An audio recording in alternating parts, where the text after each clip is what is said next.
Assalamualaikum warahmatullahi wabarakatuh. Selamat pagi mahasiswa sekalian. Pagi ini kita akan belajar tentang bagaimana prinsip-prinsip metodologi. Jadi kata-kata metodologi ini berasal dari bahasa Yunani. Yang pertama yaitu ada metodos dan logos. Metodos ini berarti penelitian atau metode ilmiah ataupun hipotesis atau urian ilmiah. Sedangkan logos yang seperti yang kita ketahui, logos berarti ilmu. Jadi metodologi ini adalah ilmu-ilmu yang membahas tentang metodos, tentang penelitian, tentang metode ilmiah. Nah, kemudian Anto Bakker berpendapat tentang metodologi ini, bahwasanya metode itu adalah sebuah cara bertindak menurut aturan tertentu. Itu dasar-dasar atau arti dari metodologi ini, Jadi bisa kita jabarkan bahwa metodologi itu adalah sebuah urutan langkah-langkah yang ditempuh supaya pengetahuan yang diperoleh itu memenuhi ciri-ciri ilmiah. Itu metodologi. Bagaimana cara atau jalan atau petunjuk di dalam penelitian itu bisa berjalan. Metodologi ini bersifat umum, seperti itu. Sedangkan metode itu sendiri, metode adalah cara bertindak menurut sistem aturan tertentu seperti kata Anton Bakker itu, Jadi cara, jalan atau petunjuk pelaksanaan atau petunjuk teknis sehingga memiliki sifat yang praktis. Dan metode ini bersifat khusus, Jadi bisa dirumuskan metode itu suatu proses atau prosedur yang sistematik berdasarkan prinsip dan teknik ilmiah yang dipakai oleh disiplin atau bidang ilmu untuk mencapai suatu tujuan. Itu metode. Nanti kita akan menggunakan metode-metode untuk bisa mendapatkan ilmu yang baru ataupun mengembangkan ilmu yang sudah ada. Unsur metodologi itu akan sangat banyak sekali. Ada interpretasi, induksi dan deduksi, koherensi intern, holistik, kesinambungan, historis, idealis, komparasi, heuristika, analogikal, deskripsi. Kita akan melihat satu persatu tentang unsur-unsur metodologi ini. Yang pertama, interpretasi. Jadi apa itu interpretasi? Berarti metodologi itu mentafsirkan atau membuat tafsiran, tetapi yang tidak bersifat subjektif, melainkan harus bertumbuh pada evidensi objektif, harus bertumbuh pada objektivitas untuk mencapai kebenaran atau hasil yang autentik. Dengan interpretasi ini diharapkan manusia dapat memperoleh pengertian, pemahaman atau verstehen. Pada dasarnya interpretasi berarti tercapainya pemahaman yang benar mengenai ekspresi manusia yang dipelajari. Ini unsur yang pertama. Unsur yang kedua adalah induksi dan deduksi. Kemarin kita juga bahas tentang induksi dan deduksi, Jadi menurut siklus empiris, ada beberapa tahapan di dalam metodologi induksi dan deduksi ini, Itu ada observasi, induksi, deduksi, kemudian adanya kajian eksperimental dan juga evaluasi. Itu unsur yang kedua. Unsur yang ketiga ada koherensi intern, yaitu sebuah usaha untuk secara benar guna memperoleh hakikat dengan menunjukkan semua unsur struktural dilihat dalam suatu struktur yang konsisten sehingga benar-benar merupakan internal struktur dan internal relation. ya. Ini unsur-unsur dari metodologi. Selanjutnya kita akan melihat unsur selanjutnya, yaitu holistik. Nah, apa itu unsur holistik? Yaitu berarti tentang bagaimana tinjauan secara lebih dalam untuk mencapai sebuah kebenaran secara utuh, ya. Objek dilihat dari interaksi dengan seluruh kenyataannya. Identitas objek akan terlihat bila ada korelasi dan komunikasi dengan lingkungannya. Unsur yang kelima adalah keseimbangan holistik. Jika ditinjau dari perkembangannya, manusia itu adalah unsur yang kelima adalah kesinambungan historis. Yang kita tahu, manusia itu adalah makhluk historis, ya. Manusia disebut demikian karena berkembang dalam pengalaman dan pikiran, ya. Dalam perkembangan pribadi, ia harus dapat dipahami melalui suatu proses kesinambungan. Unsur metodologi yang keenam adalah idealisasi, yaitu bagaimana metodologi itu proses untuk membuat ideal. Artinya, upaya dalam penelitian untuk meraih hasil yang ideal atau sempurna, itu metodologi. Unsur yang ketujuh ada komparasi, yaitu apa? Yaitu usaha untuk membandingkan sifat hakiki dalam objek penelitian sehingga dapat menjadi lebih jelas dan lebih tajam, ya. Dibandingkan, komparasi itu membandingkan, ya, sehingga dapat lebih jelas dan lebih tajam apa-apa yang kita teliti, ya. Kemudian unsur yang kedalam ada heuristika, yaitu bagaimana metode ini menemukan jalan baru secara ilmiah untuk memecahkan masalah, ya. Jadi unsur-unsur ini, ya, harus benar-benar mengatur terjadinya pembaharuan ilmiah atau sekurangnya dapat memberikan kaidah, ya, kaidah-kaidah yang mengacu.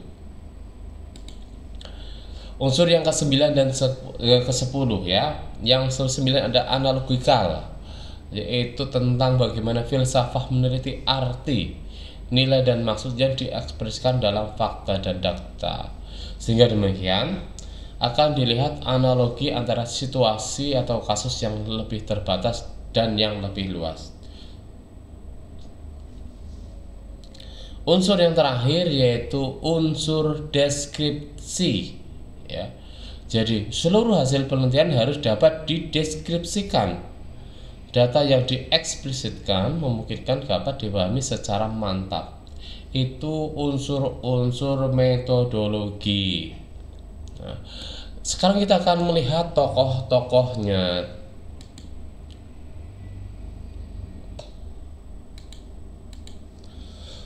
Tokoh yang pertama adalah René Descartes. Ya, beliau mengusulkan suatu metode umum yang memiliki kebenaran yang pasti, ya, di mana ada 6 bagian yang penting, ya, di dalam metode-metode umum itu. Yang pertama bahasanya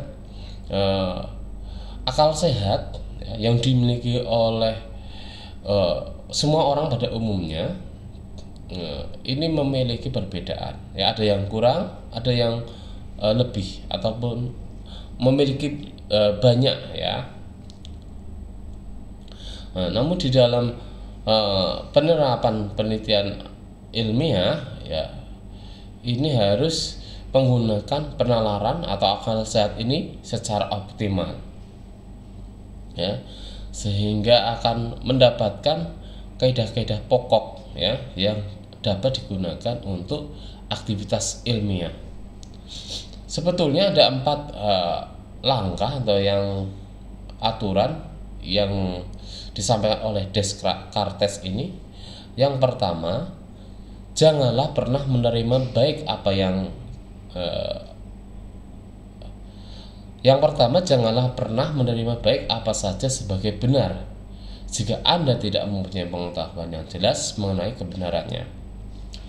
Yang kedua, pecahkanlah tiap kesulitan Anda menjadi sebanyak mungkin bagian dari ataupun sebanyak apa yang dapat dilakukan untuk mempermudah penyelesaian secara lebih baik.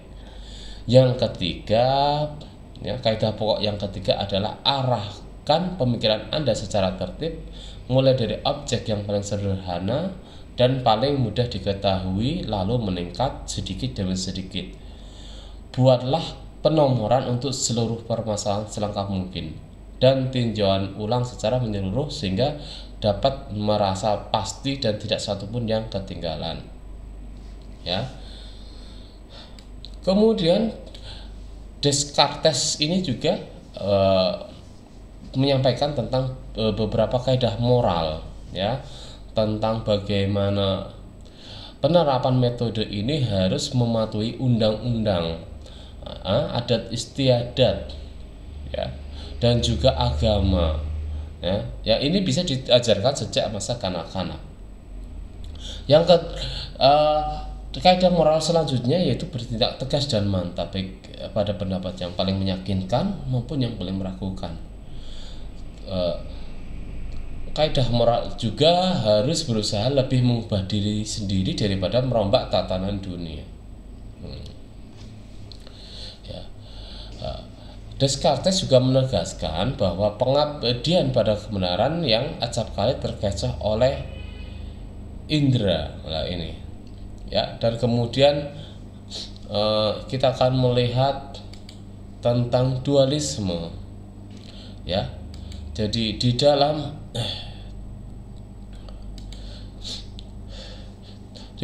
diri manusia itu ada dualisme, ya, berupa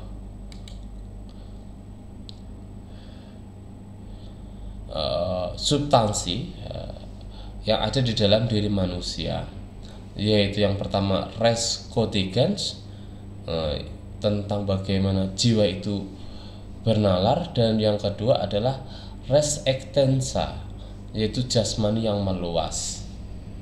Nah, ini tinggal kuat-kuatan antara apakah jiwa bernalar atau jasmani yang meluas yang bekerja di dalam diri manusia itu sendiri.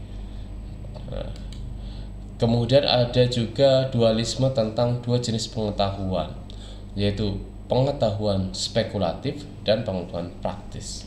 Bagaimana pengetahuan itu bisa memprediksi ataupun pengetahuan sebagai memang itulah pengetahuan. Itu René Descartes. Yang kedua ada Alfred Julius Ayer.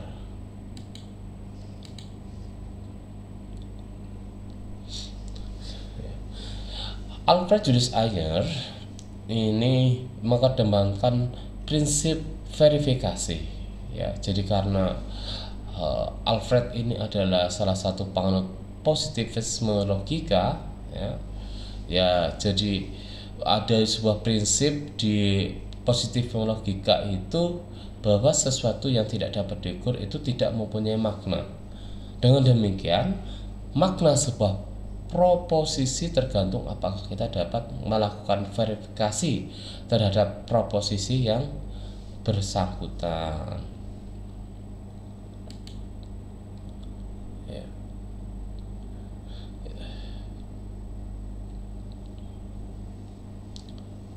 Ya.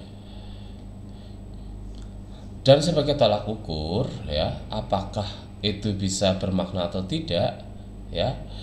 Jadi verifikasi itu harus ketat atau kuat, sehingga ketika ketat dan kuat berarti berkaitan dengan pengalaman. Kemudian verifikasi yang longgar dan lemah akan dapat diwujudkan oleh pengalaman.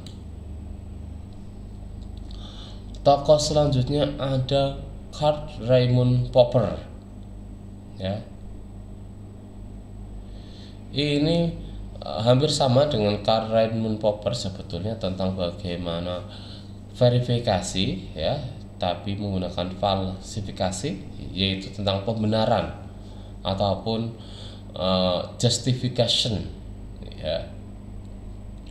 Popper mengajukan beberapa prinsip tentang metodologi. Bahwasanya yang pertama, Popper ini menolak anggapan umum bahwa suatu teori dirumuskan dan dapat dibuktikan kebenarannya melalui prinsip verifikasi oleh kaum positivistik, ya. Jadi berkebalikan dengan Alfred Julius Ayer. Cara kerja metode induksi yang secara sistematis dimulai dari pengamatan observasi secara teliti gejala yang sedang diselidiki. Popper juga menawarkan pemecahan baru untuk mengubah prinsip yaitu falsifiabilitas. Ya, apa itu falsifiabilitas atau falsifikasi itu? Yaitu bahwa sebuah pernyataan dapat dibuktikan kesalahannya. Ya. Itu Popper. Ya. Selanjutnya ada Michael Polanyi, ya. Jadi Polanyi berpendapat tentang pengetahuan itu menuntut kebenaran atau kehidupan kreatif dari masyarakat ilmiah, ya, yang didasarkan pada kepercayaan akan kemungkinan terungkapnya kebenaran. Ya, ini Polanyi, ya. Jadi tugas filsafat adalah membedah penyakit-penyakit pikiran yang hanya dapat dilakukan dengan mengajukan pertanyaan mendasar pada setiap pandangan yang mendasari masyarakat. Ya, ini menjadi mencari bagaimana landasan masalah dan pertanyaan ilmiah.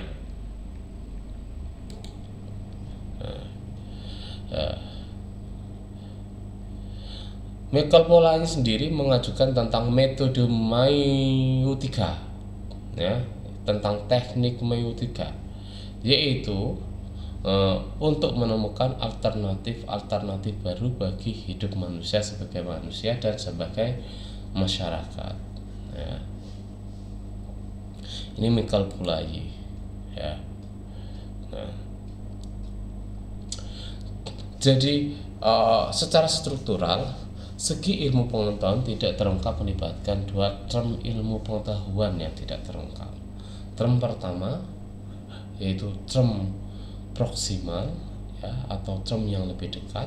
Term kedua adalah term distai, ya, ataupun term yang lebih baik.